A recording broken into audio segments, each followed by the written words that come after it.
Well, this viral video hit your social media feeds today. Professor Robert Kelly was speaking to the BBC from Busan, South Korea, about the impeachment of the country's president when, as you can see, his kids barged in when he was live on the air.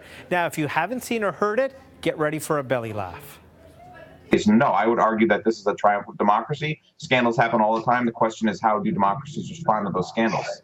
And what will it mean for the wider region? I think one of your children has just walked in. I mean, shifting sands in the region. Do you think relations with the North may change? I would be surprised if they do. Pardon me. That's right, carry on. My apologies. What's this going to mean for the region? My apologies. Sorry. Sasha Emmons from Today's Parent joins me now, and hysterical, was it not? Oh, I cried. I literally cried. And that's because every parent knows that they've probably been through something like that. Absolutely. It was such a totally humanizing moment. Like, he's trying to be all professional, and then the toddler comes in just like strutting her stuff, and then that's funny enough, and then the baby comes in, rolls in on the walker, and then the best part is the mom trying to come in all stealth, failing miserably, trying to fix the situation.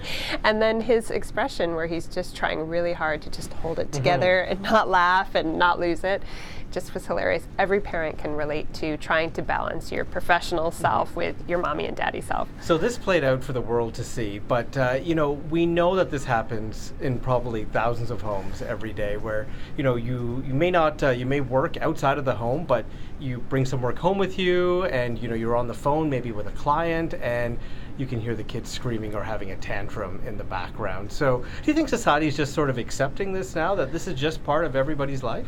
Well, I think many people have very flexible work situations. I mean, really, you can work from home just as easily as you can work from an office now. And so what comes with that is trying to balance when your kids are home. So I do think that most people, understand it, think it's pretty funny. I think everybody that saw that video just was totally relating and thought it was hilarious. Do you think employers are better understanding the work-life balance?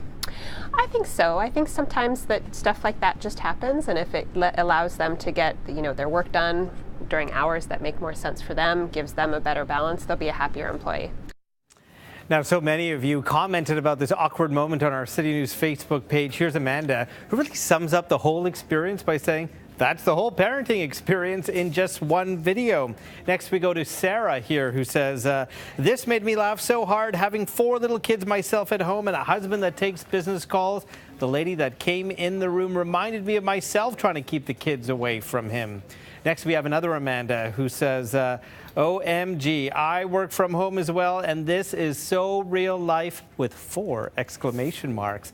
And next on Twitter, we have Walt here who says, I would have sat them on my lap and kept going. And you know what? That is great advice that our own Roger Peterson followed about 6 years ago when his son made a surprise cameo on City News.